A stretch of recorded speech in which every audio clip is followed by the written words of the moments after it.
students. Today's our topic is challenges to bipolarity. ये class 12th के लिए chapter 3 challenge to बाइपोलरिटी. क्या challenge है बाइपोलरिटी के लिए? Two challenges are there. The creation of, आप ये लिखें, the creation of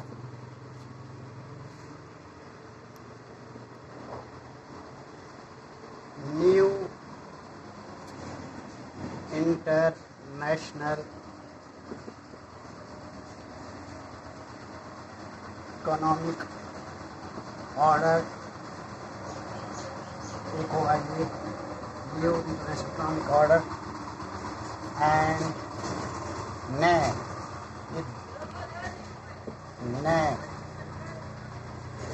non alignment moment.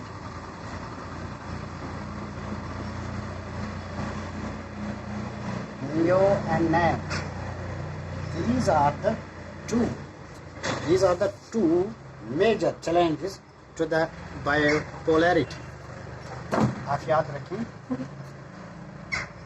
The creation of new international economic order number 1 and NAM, non alignment moment. ये challenges है to बायोपोलरिटी. बायोपोलरिटी पहले ही डिस्कस किया है कि वर्ल्ड जो था वो दो पोलों में यूएसए और यूएसएसआर ने दो ब्लॉक्स इमर्ज हो गए थे as super powers. Or we can say these were the two military powers. Two powers after Second World War. We have discussed already. Second World War के बाद दुनिया को दो सुपर पावर्स मिल गए. यानी दो ये मिलिट्री पावर्स बन गए, दो ब्लॉक्स बन गए, पावर ब्लॉक्स बन गए, जिन्होंने असरअंदाज किया सारी वर्ल्ड को. और इन्होंने हर एक ब्लॉक ने अपने अपने वो एलीज बनाए, एलीज फ्रेंड्स बनाए. ऑब्वियसली फ्रेंड्स तो बना, एलीज बनाए only to suck their blood, and they had their own interest which I have already discussed with you. कि इन्हें अपने इंटरेस्ट थे. ये इंटरेस्ट क्या था? इनकी वाइटल जो रिसोर्सेज थे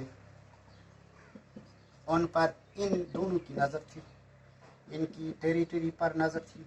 पहले वी हैव डिस्कस्ड कि जब इन्हें इनकी टेरिटरी की ज़रूरत दे, कुड यूज़ इट, वो स्पाइंग करते थे. इनकी लोकेशन को इस्तेमाल करते हुए वो अपने वेपन्स का कारोबार करते थे. तो ये जो अंडर डेवलप्ड कंट्रीज थी, या जो कंट्रीज डिकॉलोनाइज्ड कंट्रीज जिन्हें कहते हैं, वो कंट्री जो आफ्टर वर्ल्ड वार जिन्होंने इंडिपेंडेंस हासिल की थी यूरोप से या इंग्लैंड से, जैसे इंडिया ने की थी, जो पहले कॉलोनी थी अब डिकॉलोनाइज हो गए थे, उन मुल्कों का इस्तेसाल भी ये कर रहे थे. तो इंडिया से एक आइडिया मिला, ये आप याद रखें, कि दोनों ब्लॉक जो हैं यूएसए एंड यूएसएसआर, ये जो दो ब्लॉक हैं, इनसे ये डिकॉलोनाइज्ड कंट्रीज ऑफ एशिया, अफ्रीका और लैटिन अमेरिका, जो हाल में आज़ाद हुए थे, तो इंडिया की तरह, जैसे इंडिया इंग्लैंड से आज़ाद हुआ था, वो they will keep themselves, they will or they will not join any bloc, any military bloc or any superpower. गोया नेम का माना ये बना कि जो एशिया, अफ्रीका और लैटिन अमेरिका से डिकॉलोनाइज्ड कंट्रीज जो थी वो इन दो block they will keep themselves aloof from these superpowers or these two blocks. अब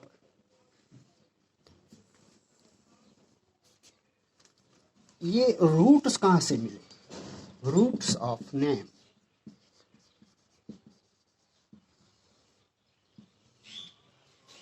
रीड रूट्स ऑफ नेम। जैसे मैंने कहा कि आइडिया तो इंडिया से मिला, आइडिया तो इंडिया से मिला और कहा जाता है कि 5 आदमियों की फ्रेंडशिप ऑफ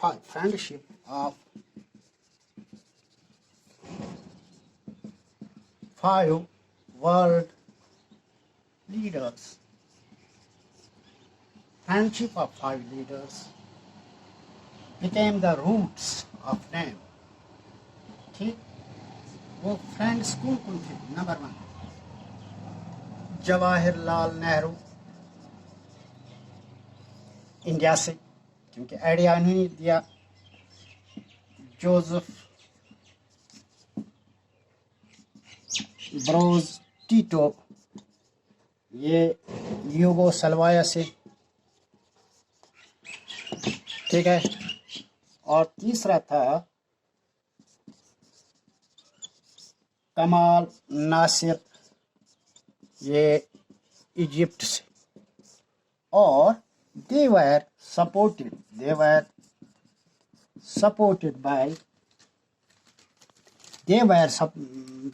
by एक और लीडर था सुकार्तो फ्रॉम इंडोनेशिया और प्रेसिडेंट ऑफ घाना। तो ये 5 they were five basic members of name. 5 basic members of name.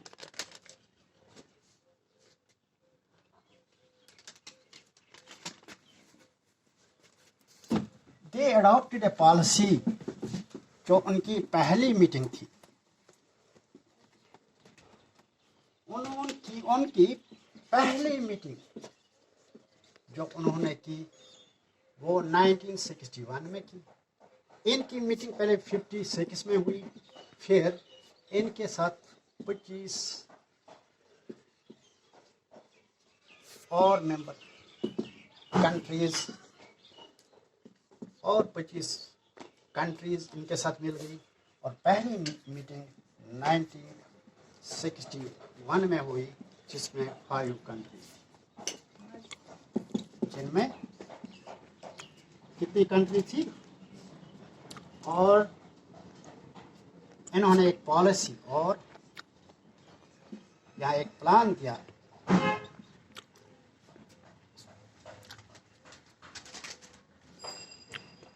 ये पॉलिसी और प्लान यही था कि मेंबर कंट्रीज आपस में कोऑपरेशन करें, नॉन अलाइन यानी 2 ब्लॉक्स जो सुपर पावर्स हैं उनसे नॉन अलाइनमेंट यानी इक्वी डिस्टेंट रहें और आर्म्स रेस जो दुनिया में कोल्ड वार की वजह से चल रही है इसका हिस्सा न बने, ये इनकी पहली मीटिंग का एजेंडा था। तो हम देखेंगे whether it is now relevant today in this scenario. आज के सिनेरियो में क्या नेम रिलेवेंट है, इसके बारे हम नेक्स्ट लेक्चर में बात करेंगे, डिस्कस करेंगे। I think it is enough for today. Thank you.